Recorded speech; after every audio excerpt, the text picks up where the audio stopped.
BJP सांसद निशिकांत दुबे ने राज ठाकरे पर प्रतिक्रिया देते हुए कहा था कि उत्तर भारत के किसी राज्य में आओ, पटक पटक कर मारेंगे। और उसके बाद से ये मामला लगातार गर्माता चला गया। राज ठाकरे ने तो एक सार्वजनिक मंच से सीधे चुनौती दे दी कि तुम यहाँ मुंबई आओ, समंदर में डूबे डूबे कर मानेंगे। निशिकांत दुबे की सरनेम का जिक्र करते हुए एक खास बात राज ठाकरे ने चुनौती के तौर पर कही।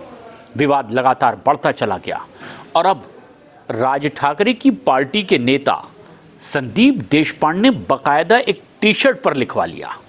टी शर्ट पर लिखा, समुद्रात डूबे डूबे कर मारेंगे। मतलब ये कि समंदर में डुबो डुबो कर मारेंगे। और ये चुनौती फिर एक बार निशिकांत दुबे के लिए थी।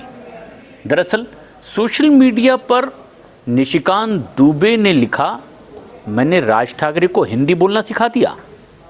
लेकिन उसके बाद मामला और ज्यादा भड़कता चला गया।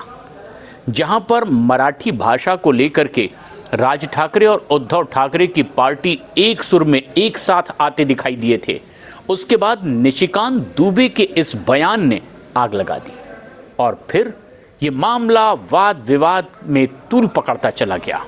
और अब बात इसमें डुबो डुबो कर मारने और फिर पटक पटक कर मारने के जवाब के तौर पर सामने आ गई। दरअसल महाराष्ट्र की देवेंद्र फडणवीस सरकार ने त्रिभाषा पद्धति के तौर पर हिंदी को स्कूलों में अनिवार्य तीसरी भाषा के तौर पर लाने की घोषणा की। और इसके बाद मुद्दा मिला उद्धव ठाकरे की पार्टी और राज ठाकरे की पार्टी को। दोनों ने हिंदी की अनिवार्यता का विरोध किया। हालांकि फडणवीस सरकार ने ये आदेश वापस ले लिया, लेकिन इसके बाद इस फैसले को राज ठाकरे और उद्धव ठाकरे ने अपनी जीत करार दिया और विजय रैली का आयोजन किया।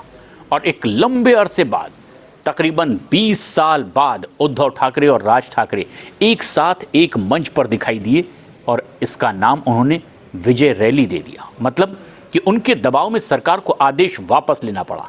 उन्होंने मंच से भी घोषणा की कि चाहे कोई भी विवाद हो, लेकिन महाराष्ट्र और मराठी से बड़ा नहीं है।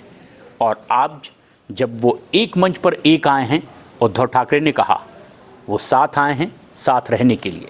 मतलब भविष्य में होने वाले बीएमसी इलेक्शन को लेकर के भी ये सियासी कदम उठाए जा रहे थे। हालांकि शिवसेना लंबे अरसे से बीएमसी में सत्ता पर काबिज है, लेकिन इस बार समीकरण बदले हुए हैं। शिवसेना टूट चुकी है, एनसीपी टूट चुकी है और टूटकर बीजेपी के साथ महाराष्ट्र के सत्ता पर काबिज है। बीएमसी में क्या होगा, इसे लेकर नए सिरे से रणनीति बनाने में जुटे खुद राज ठाकरे और उद्धव ठाकरे भी। ऐसे में बीजेपी नेता निशिकांत दुबे की इस बयान ने और मौका दे दिया वाद विवाद को बढ़ाने के लिए।